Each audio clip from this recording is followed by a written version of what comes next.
السلام علیکم ورحمۃ اللہ وبرکاتہ۔ کیا حال ہیں آپ سب کے؟ اللہ تعالیٰ آپ سب کو ایمان اور صحت کی بہترین حالت میں رکھے، آمین یا رب العالمین۔ اعوذ باللہ من الشیطان الرجیم، بسم اللہ الرحمن الرحیم۔ رب اشرح لی صدری ویسر لی امری واحلل عقدۃ من لسانی یفقہوا قولی۔ الحمدللہ ہماری سورہ اب اپنے آخری مراحل پر ہے، یعنی آج ہم انشاءاللہ تعالی آیت نمبر 28، آیت نمبر 29 اور آیت نمبر 30 ان تینوں کو مکمل کریں گے، اور ان تینوں آیات میں بھی بہت زیادہ ہمارے لیے اسباق ہیں، یعنی سبق ہیں، اور پھر اللہ تعالیٰ سے خاص دعا بھی ہے کہ اللہ تعالیٰ ہم نے اس سورہ میں جو بھی سیکھا وہ سب ہمارے عمل میں ضرور آئے اور ہم اس کے مطابق اپنے آپ کو کریں، یعنی ہم نے صرف سنا نہ ہو، یہ سب چیزیں ہمارے عمل میں بھی آئیں، آمین یا رب العالمین۔ آیت نمبر 28، وَيَقُولُونَ مَتَى هَذَا الْفَتْحُ إِن كُنتُمْ صَادِقِينَ، اور وہ کہتے ہیں کہ یہ فیصلہ کب ہوگا، مَتَى هَذَا الْفَتْحُ کہ یہ فیصلہ کب ہوگا، إِن كُنتُمْ صَادِقِينَ اگر تم سچے ہو۔ کفار کے اس سوال کا اللہ تعالیٰ نے بار بار ذکر فرمایا، یعنی قرآن پاک میں آپ اس موضوع پہ بہت جگہ آیات دیکھیں گے، جیسا کہ سورۃ النازعات میں بھی دیکھیں آیت نمبر 42 سے، یسألونک عن الساعة ایان مرساها فیم انت من ذکراها الی ربک منتہاها انما انت منذر من یخشاها۔ وہ تجھ سے قیامت کے متعلق پوچھتے ہیں کہ اس کا قیام کب ہوگا، اس کے ذکر سے تو کس خیال میں ہے، تیرے رب کی طرف اس کے علم کی انتہا ہے، تو صرف اسے ڈرانے والا ہے جو اس سے ڈرتا ہے۔ اور اسی طرح سورہ بنی اسرائیل میں بھی کیا آتا ہے، وَقَالُوا أَإِذَا كُنَّا عِظَامًا وَرِفَاتًا أَإِنَّا لَمَبْعُوثُونَ خَلْقًا جَدِيدًا، کہ انہوں نے کیا کہا، جب ہم ہڈیاں ہو جائیں گے، جب ہم ریزہ ہو جائیں گے تو کیا واقعی ہم ضرور نئے سرے سے پیدا کر کے اٹھائے جانے والے ہیں۔ وہی بات، یعنی ان کو یقین ہی نہیں تھا کہ قیامت آئے گی، دوبارہ سے اٹھایا جائے گا، وہ اس کے انکاری تھے۔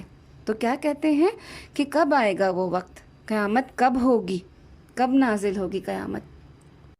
اور ایک دوسرا اس کا معنی ہے یوم بدر یا فتح مکہ کا وقت، کہ تمہیں کب کامیابی نصیب ہوگی، کیونکہ اس وقت مسلمانوں کے ساتھ اتنی آزمائش اور اتنی سختی کا وقت تھا کہ وہ کہتے تھے کہ کب تمہیں کامیابی نصیب ہوگی۔ لیکن آپ دیکھیں کہ دراصل اللہ تعالیٰ جب بھی انسان کو آزمائشوں سے گزارتا ہے تو اس کا مقصد کیا ہوتا ہے کہ انسان مزید مضبوط اور اس کا ایمان اور اس کا یقین اللہ کے ساتھ مزید مضبوط ہو۔ کیونکہ آپ دیکھیں یہ وہی صحابہ تھے نا کہ پھر جنہوں نے آگے جا کر کیسے دین کا کام کیا اور کیسے اللہ تعالیٰ نے ان کو آگے فتح و نصرت سے نوازا۔ تو آپ دیکھیں یہ اصل میں یہ صورت ہے بھی مکی دور کے درمیانے دور کی صورت۔ اور پھر ان صحابہ کو، ان سب کو کیا یقین تھا کہ جس اللہ نے یونس علیہ السلام کو، یوسف علیہ السلام کو، لوط علیہ السلام کو، موسیٰ علیہ السلام کو، ان سب اور سارے انبیاء کو جن پر آزمائشیں آئیں، ان کو ان آزمائشوں سے جس اللہ نے نکالا وہی اللہ رب العالمین ہمیں بھی کامیاب کرے گا۔ تو یہاں پر ایک جو ہمارے لیے سیکھنے کی بات ہے نا وہ یہ کہ جب بھی زندگی میں کسی بھی قسم کے آزمائش آئے یا پریشانی یا مصیبتیں آئیں تو کبھی بھی نہ سوچیں کہ یہ ہم پر کیوں، کہ کیا اللہ ہم سے بہت ناراض ہے، یہ ہمارے ساتھ ہی ایسا کیوں ہو رہا ہے۔ انسان اس وقت اللہ سے اپنا ایمان اتنا مضبوط کرے، اللہ کے ساتھ اپنے تعلق کو اتنا مضبوط کرے کہ اللہ تعالیٰ نے جو یہ حالات اور جو آزمائشیں مجھ پر ڈالی ہیں یہ میرے ہی لیے بہتر ہے، اس کا انجام کیا ہوگا وہ اللہ جانتے ہیں۔ ہمیں صرف کیا کہا نے ہمیں بنایا ہے، اللہ تعالیٰ کبھی ہمارے لیے برا نہیں سوچ سکتے۔ یہ جو حالات ہم پر ہیں، یہ جو آزمائشیں ہم پر ہیں، اسی میں ہمارے لیے خیر نکل آئے گی۔ جب ہمارا ایمان، ہمارا یقین اللہ کے ساتھ مضبوط ہوگا تو آپ دیکھیں پھر فتح ضرور ہمارا مقدر ہوگی۔ تو ایک تو یہاں یہ بات کہ اس فتح مکہ کی بات اور یوم بدر کی بات کہ وہ کہتے تھے کہ کب تمہارے ساتھ فتح ہوگی، اور دوسری کیا کہ یہ بار بار جو قیامت کے دن کا ذکر کرتے تھے کہ کب ہوگا وہ دن، کب ہوگا وہ وقت، تو اس وقت کی بات یہاں پر کی جا رہی ہے۔ اب یہ جو آیت ہے نا، آیت نمبر 29، یہ بھی بہت اہم ہے کہ قُلْ يَوْمَ الْفَتْحِ لَا يَنْفَعُ الَّذِينَ كَفَرُوا إِيمَانُهُمْ وَلَا هُمْ يُنظَرُونَ، کہہ دیں کہ فیصلے کے دن ان لوگوں کو جنہوں نے کفر کیا، نہ ان کا ایمان لانا فائدہ دے گا اور نہ ہی انہیں مہلت دی جائے گی۔ یہ بہت ہی سخت بات ہے کہ انسان کو پلٹنا، سنبھلنا کب فائدہ دیتا ہے؟ جب تک اس کے پاس مہلت ہوتی ہے، اور میرے اور آپ کے پاس مہلت کب تک ہے؟ جب تک ہمارے پاس زندگی ہے، ہمارے پاس صحت ہے۔ اگر ہم ایسے ہو گئے کہ ہم نیکی کیا ہم گناہ بھی نہ کر سکیں تو پھر ہمارے لیے سمجھے کہ مہلت کا وقت ختم۔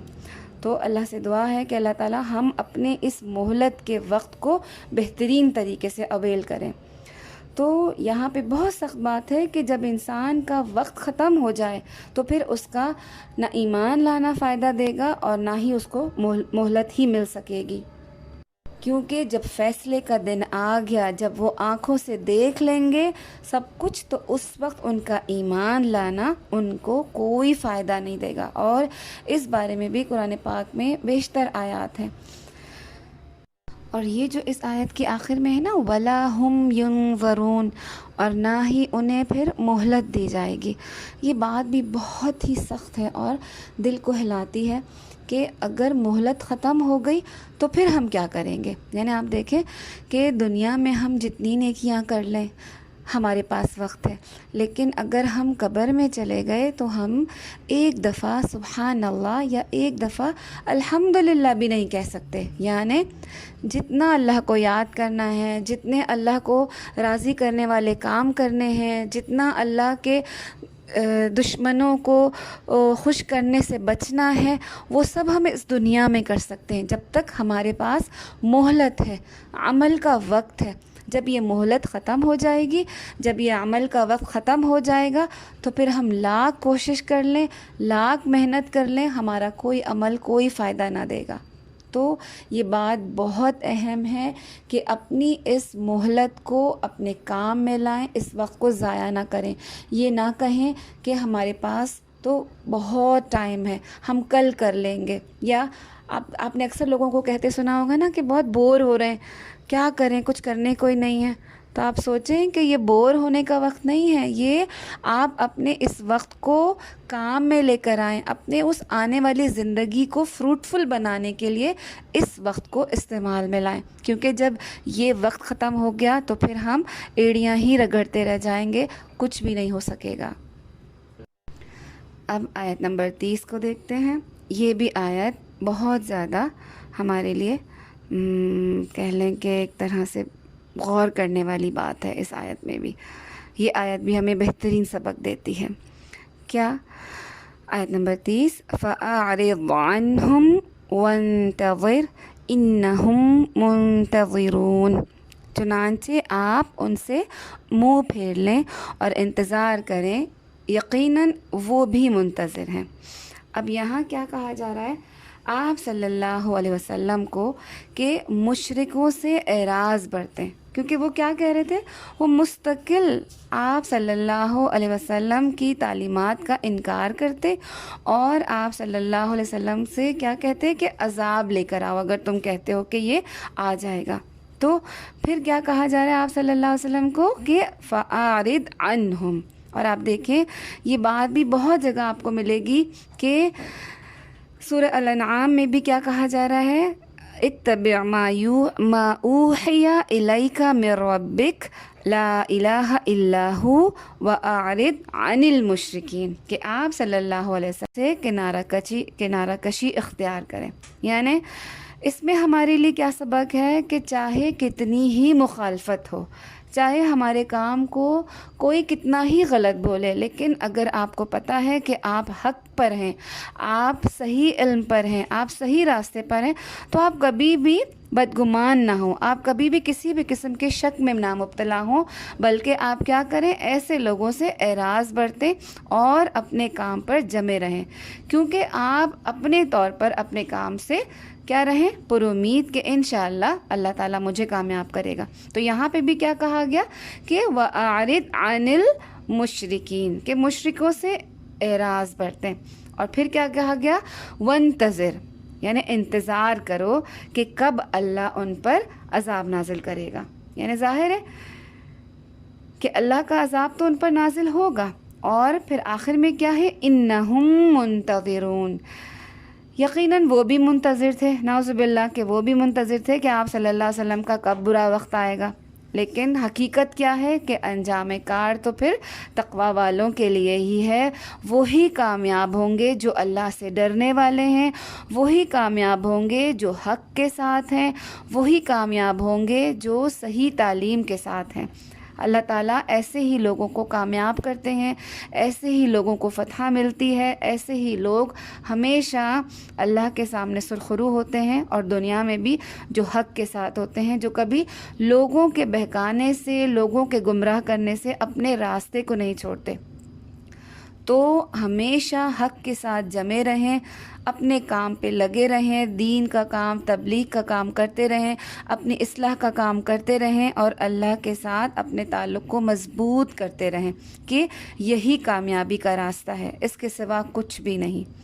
انشاءاللہ تعالی اللہ تعالی ہم سب کو عمل کی توفیق دے. ہم نے جو پڑھا اللہ تعالی وہ ہمارے عمل میں بھی آئے. اور آپ دیکھیں، آپ نے یہ سورہ سنی، آپ نے اس سورہ میں کتنی ساری عمل کی باتیں دیکھی، آپ صلی اللہ علیہ وسلم کا رویہ دیکھا. اور آپ دیکھیں، آپ کو پتہ ہے نا کہ یہ کون سی سورہ ہے جو آپ صلی اللہ علیہ وسلم رات کو اس سورہ کو پڑھے بغیر سویا نہیں کرتے تھے. تو اللہ تعالیٰ ہمیں یہ بھی توفیق دے کہ یہ سورہ ہمارے عمل میں کیسے آئے کہ رات سونے سے پہلے ہم اس کو ضرور پڑھیں، اور اس سورہ میں جو بھی ہمارے لیے اسباق ہیں، جو بھی نصیحتیں ہیں، ہم سب پر عمل کرنے والے بنیں. آمین یا رب العالمین. سبحانک اللہم و بحمدک، اشہد ان لا الہ الا انت، استغفرک و اتوب الیک. السلام علیکم ورحمۃ اللہ وبرکاتہ.